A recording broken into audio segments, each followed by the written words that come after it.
Karen acha que sou obrigado a dar meus fones para o filho dela. Mais um dia comum da minha vida. Raramente saio de casa, às vezes somente para ir à escola e para o Senai. Fazer um curso qual consegui esse ano. Imagine que você sai de casa às 6 horas e 50 minutos da manhã, vai para a escola, chega em casa às 11 horas e 30 minutos e tem que sair de novo, voltando apenas às 19 horas e 20 minutos da noite. Essa é minha rotina. Quando estou nessa rotina fico mentalmente cansado e estressado. Então, tudo que eu faço é entrar no ônibus, pôr meus fones de ouvido e ir para casa. Certo dia, senti que tinha alguém me encarando. Olhei para trás, o banco atrás do meu no ônibus, e tinha uma criança me encarando de uns 5 a 7 anos. Meus fones são um AirPods 11, são sem fio e Bluetooth. O que deve ter chamado a atenção do pequeno sequer reagi, apenas me virei e continuei ouvindo minhas músicas, até que, em dado momento senti alguém cutucando minhas costas. Era uma senhora, que me perguntou: "Boa noite", já era por volta de umas 18 horas e 30 minutos, "aonde você conseguiu esses fones?" Ela foi até educada, e eu, não tinha por que não responder. O diálogo foi o seguinte: "Eu ganhei eles, senhora." Ela: "São bons?" Eu: "Sim, no som é ótimo e a bateria dura bastante." Ela: "Pode emprestá-los para meu filho. Ele está curioso em saber como funcionam." Honestamente, eu não queria deixar algo caro igual esses fones nas mãos de uma criança, então, educadamente recusei. Aquilo foi um erro. Quando disse que não, a feição de tranquilidade da mulher desapareceu. Ela parecia indignada. Foi aí que ela retrucou: "Como é? Só estou pedindo que você deixe seus fones com meu filho por um tempinho. Vai te arrancar um pedaço ou algo do tipo fazer isso." Fiquei sem reação. Que mulher folgada! Desde quando eu sou obrigado a dar algo que me pertence a uma criança totalmente estranha? Nunca havia os visto em toda a minha vida. Então começou aquele discurso de Karen, dizendo como as mães solteiras são desrespeitadas e menosprezadas, e começou a me acusar de ser machista. Por sorte, havia uma jovem sentada ao meu lado, que olhava e ouvia toda a situação com uma clara feição de confusão. Ela se intrometeu: "Senhora, os fones são propriedade privada desse rapaz. Se ele diz que não vai emprestar, ele não vai, pois o direito é totalmente dele." A situação só piorou. A mulher começou a gritar e seu pequeno Grêmio a chorar e espernear. A mulher estava gritando em uma língua alienígena incompreensível. Não estava com cabeça para aquilo. Então apenas suspirei e me virei. Pondo meus fones e aumentando ao máximo, o motorista parou o ônibus e perguntou o que estava acontecendo. Por sorte, estava apenas a 2 quarteirões do meu ponto. Eu apenas desço do ônibus e vou embora. As pessoas no ônibus tentaram acalmá-la, enquanto a jovem tentava explicar tudo para ela e os passageiros. Isso não impediu ela de vir atrás de mim. Senti uma mão agarrando meu ombro. E quando me virei, lá estava ela gritando de novo comigo: "Meu filho está querendo de volta os fones dele, devolva." Eu já estava irritado a ponto de explodir. Então, tomei a decisão mais sábia. Disse a ela enquanto me afastava: "Sai de perto de mim, sua louca. Alguém me ajuda. Chamem a polícia." As pessoas que estavam em um bar próximo vieram a meu socorro, o que parece ter amedrontado a maluca, que pegou o gremlin e saiu correndo. As pessoas do ônibus e o motorista e perguntaram o que aconteceu. Mostrei todas as provas e expliquei-me meus fones eram realmente meus. Final da história. Fui para casa e fiquei sabendo que a Karen foi presa por assédio. Também não entendi, mas foi merecido. SLK mano. Se fosse você, eu iria correr para um posto policial mais próximo com o meu GPS, e iria fazer denúncias e daria as provas. Eu não consegui achar um posto policial e nenhuma viatura. Aqui aonde eu moro não tem nenhum. Me odiavam na escola por eu não querer namorar uma menina. Isso já faz um tempo, porém, ainda me lembro bem daqueles dias. Eu atualmente tenho 17 anos, e já estou a caminho dos 18 anos. Isso ocorreu quando tinha 11 anos de idade. Eu era aquele famoso espoleta. Aprontava na escola mas nunca reprovei. Sempre fui um aluno mediano para mais. Na minha cabeça, só tinham duas coisas: brincadeiras e jogos. Tudo típico de uma criança. Havia uma menina na minha sala que tinha uma deficiência visual. Eu nunca lhe dava muita atenção ou conversava demais com ela. Afinal, eu já tinha minha gangue de retardados, ou grupo de amigos, que era composto por mais 3 amigos. Um que vou apelidar de G, outro de D, e o último de P.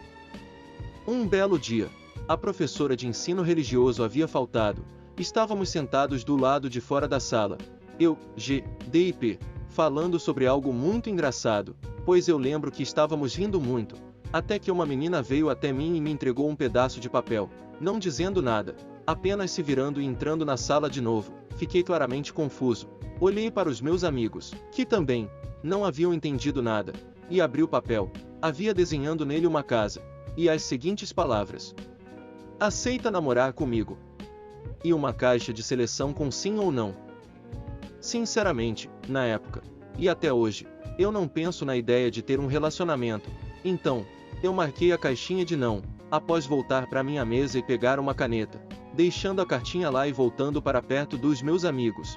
Retomando o assunto novamente, foi aí que eu comecei a ouvir uma choradeira vindo de dentro da sala. A princípio, achei que alguém havia caído ou algo do tipo. Foi então que um menino da sala saiu e começou a me encarar, falando: você não quer namorar com a Nômida menina só porque ela é deficiente? Levei muito tempo para ligar os pontos, e finalmente montei uma resposta em minha cabeça. Mais um dos meus amigos, o P, reagiu mais rápido, dizendo: deixa de ser vacilão, o meu nome não é obrigado a namorar com ninguém. Uma discussão se iniciou, com meus amigos gritando com as amigas da menina, enquanto ela chorava sem parar.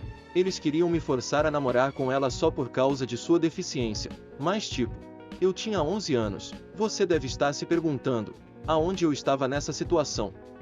Sentado no mesmo lugar, com a maior cara de pamonha sem entender literalmente nada, G me disse para a gente vazar dali, e fomos para a cantina.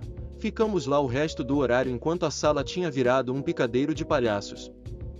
Estava um caos. O grupinho das amigas da menina que mandou a carta me isolaram e nem olhavam mais na minha cara, como se isso fosse me afetar. Hoje em dia, quando me encontro com esses amigos, damos risada da situação sem parar. Isso me levou a pensar quando relembrei disto. Como existe gente sem noção nesse mundo. Não que eu ache que somente porque ela era deficiente eu não quis namorar com ela, mas eu não sequer cogito a ideia de um relacionamento até mesmo agora que estou próximo da maioridade. E eu não sou obrigado a fazer nada para agradar ninguém. Essa pessoa parece que não enxerga a realidade. Tu não meteu essa não kkkkkkk. Receba seu passe inferno agora mesmo. Minha mãe não aceita o fato de eu ser bi. Bem, para começar esclarecendo um ponto, eu tenho em partes uma ótima relação com minha mãe. Ela nunca deixou faltar nada para mim e meu irmão e no geral sempre tivemos uma relação de respeito mútuo. Mas tem uma coisa que nessa situação me quebra muito, que é o de ela não aceitar minha sexualidade. Já falei com ela 2 vezes sobre, e em ambas fui desencorajado por ela, falando sobre como eu estava confundindo admiração com amor, sendo que eu literalmente já havia dito ter tido sonhos eróticos com um moleque que eu tinha uma queda. Na mesma conversa, sendo totalmente bifóbica, ela disse que a bissexualidade não existia e que era apenas safadeza.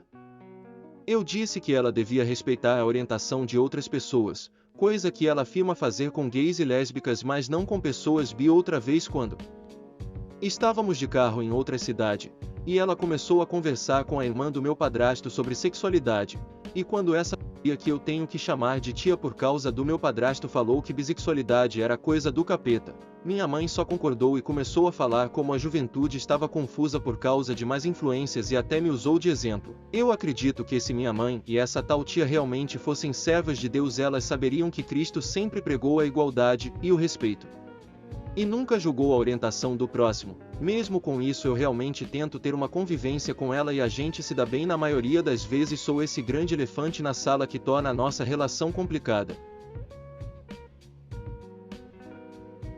Eu tenho 2 amigos bis. Um é um cara que a família sempre foi bem receptiva e liberal, e sempre aceitou que ele fosse bi. Já o outro é o meu melhor amigo. Ele contou para a mãe dele, que odiou a notícia, como se ela fosse exemplo tendo filho com 16 anos. Ele disse a ela que a odiava por tudo que ela fez pra ele. No final quase deu beu, sem ironia, quase deu beu de verdade. Mano, eu entendo em partes e talvez possa te ajudar com algumas coisas. Sou lésbica e atualmente morando com minha namorada. Minha família extremamente cristã meteu o louco até eu sair de casa. E ainda fala coisas como vou achar o cara certo, não sabe o que quer da vida, e o cacete a 4. Isso acontece, é uma merda. Mas com o tempo você deve ir só ignorando o que falam e ir viver sua vida. Você não precisa de aprovação. Você não precisa do respeito deles. Sim, é estranho dizer isso, mas você não precisa. Vai se ajeitando e saia de casa. Não é porque são seus parentes de sangue que o tornam sua família.